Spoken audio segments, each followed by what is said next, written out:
Está no ar mais um programa Mensagens de Luz, que tem por objetivo estudar o livro Palavras de Vida Eterna, que foi psicografado por Chico Xavier pelo Espírito de Emmanuel. Eu sou, como vocês bem sabem, Luiz Otávio, frequentador e colaborador da Fraternidade Espírita Obreiros do Bem, e tenho a honra e o prazer em receber Sérgio Costa Silva. Tudo bem, Sérgio? Como você está? Estou bem, Luiz, novamente aqui.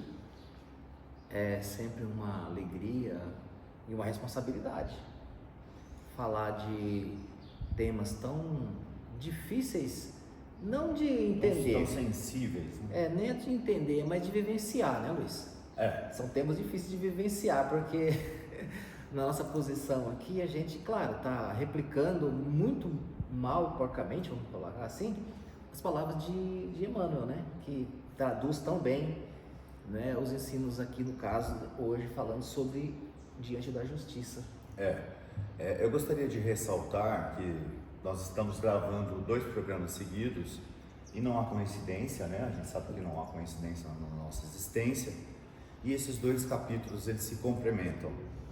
Nós estamos estudando trechos de uma carta de Tiago, do apóstolo Tiago, destinada ao mundo todo. Exato.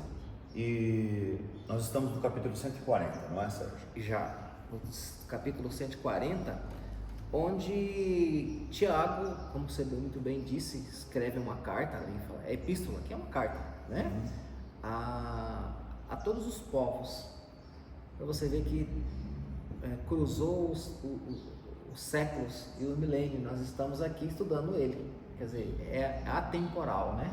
Sim. Porque ele nos convoca e a gente fazer uma reflexão sobre justiça, né? E um trecho da carta dele fala assim: meus irmãos, que aproveita se alguém disser que tem fé e não tiver as obras? Porventura a fé pode salvá-lo? Ele pergunta: que proveito tem uma fé se não tiver obras? Daí eu faço um adendo aqui, Sérgio.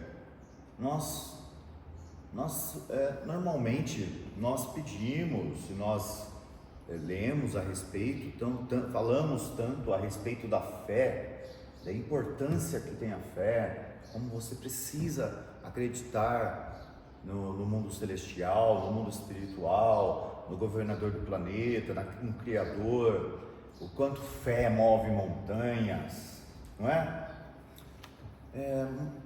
Mas sinceramente, depois de estudar este capítulo, né, igual a gente está aqui analisando, eu senti que foi uma verdadeira bofetada na cara.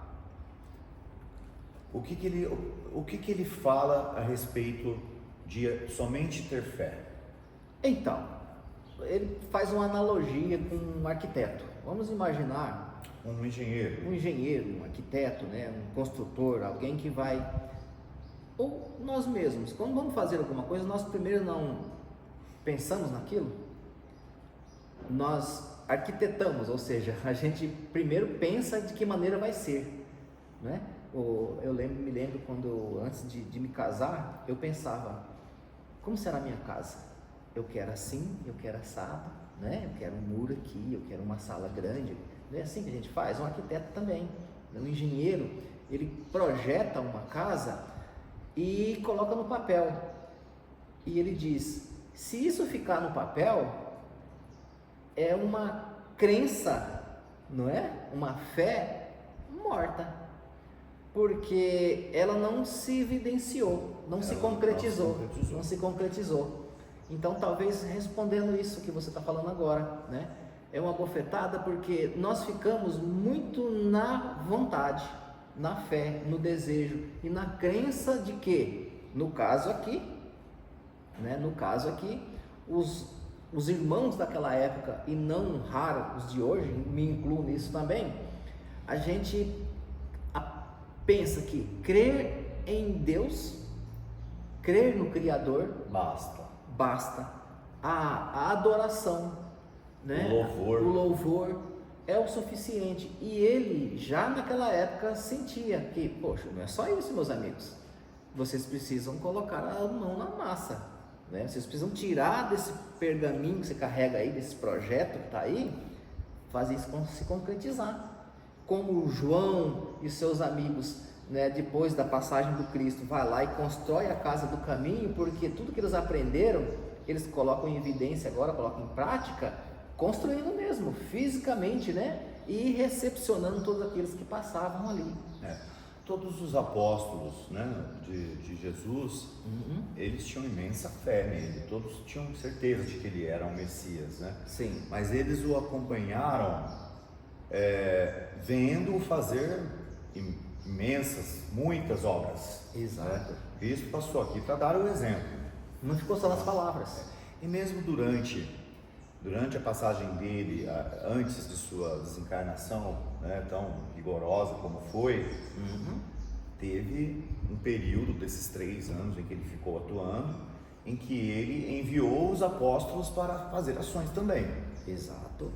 Ele disse, foi muito claro, vamos dividir essa região aqui em grupos de 2, para que vocês visitem cada uma das casas que o receberem, né? Claro, respeitando cada um, mas façam alguma coisa. E no caminho, eles encontraram muitas pessoas buscando ajuda. Não só levaram a palavra para aqueles para trazer para o cristianismo, mas no caminho eles foram levantando caídos, matando a sede, matando a fome, trazendo um alento, um conforto, porque isso é trabalho. E na época eles realizaram os chamados milagres, entre aspas. Né? Eles eram até incrédulos em relação a isso. Mas Jesus os advertiu, né? Vocês conseguirão fazer o que eu faço. E eles conseguiram. Sim. Eles espantaram espíritos menos esclarecidos que estavam doentes, estavam junto de pessoas, cegos, curaram cegueira. Exato. Eles fizeram o que Jesus, quer dizer, naquele momento ali, a gente sabe também que era Jesus agindo por intermédio deles, né? A gente precisa sempre de um líder, né, Luiz?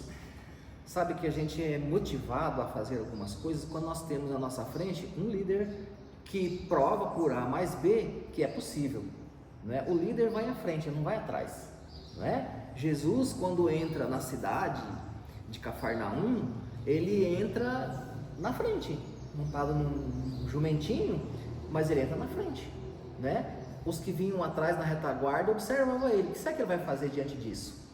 Diante disso, né, de certas ofensas ou das pessoas que o procuram. Todos já esperavam a ação dele. Isso.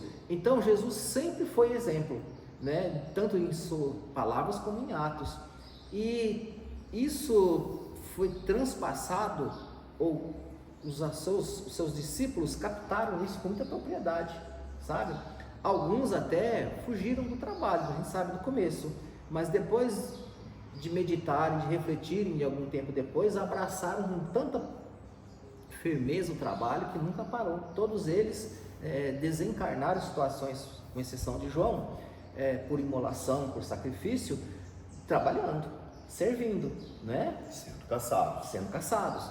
Então, o convite de Tiago precisa ser analisado por nós. Eu digo nós, eu digo espíritas cristãos que somos, né? Que a nossa passagem por aqui não pode ser apenas de louvor a Deus, né? Porque bondade a gente sabe que Ele tem para conosco. Aliás, Luiz, se nós fôssemos depender das nossas boas ações para receber as benesses de Deus, nós estaríamos perdidos, não é verdade? Porque nós fazemos muito pouco para merecer o que nós recebemos todos os dias, não é? A misericórdia dele é muito grande, né? Sempre foi, né? E continua sendo. Agora, o que ele pede? É que agora a gente seja humano, né? Que a gente humanize isso, que a gente faça com o outro, né? Dividir com o outro, né? Porque Deus se mostra através dos seus filhos aqui, e nós somos os braços deles aqui, e é isso que Ele espera da gente. Deveríamos ser os embaixadores. Esquece esse negócio de ficar na igreja só rezando e aplaudindo que você não vai chegar no céu. Você vai ter uma decepção muito grande. Porque vai perguntar, e as obras? No capítulo anterior, Sérgio, nós tratamos do binômio palavra, oratória e ação. Isso. Aqui ele está mais ressaltando fé, crença E obra. e ação e obras. Isso. Né? Eu gostaria que você lesse os últimos trechos, que sempre são a conclusão do que a gente estuda, que eu acho que ele foi até meio duro assim com nós leitores em relação à fé. Eu admito que eu não esperava assim esse tratamento, esse impacto em relação à fé, porque eu sempre coloquei muita superficial. Não, eu sempre coloquei muita força na fé. Eu preciso ter fé, eu preciso acreditar que isso é verdade, eu preciso saber que é assim que acontecem as coisas, mas ele até diminui a fé de um certo modo, né? Porque ele trata, porque tem tantas pessoas, como a nossa dirigente sempre fala, que fazem trabalhos cristãos mesmo sendo ateus. Né? Então, teoricamente, eles não têm fé, mas eles agem. E o que é agradável aos olhos de Deus? As ações, as obras, não é? É porque quando a gente passa a servir de modo espontâneo, Luiz, isso não fica sendo um mantra todos os dias na nossa cabeça. Eu tenho que acordar e fazer isso. É natural. Assim como a gente respira e não preciso pensar para respirar, nem para piscar, nem para dormir, é natural. O trabalho solidário, não é? Deveria ser tão natural quanto. Natural quanto. Então ele fala assim, ó, não se iluda, você que pensa que apenas, né, ficar em adoração é suficiente, né?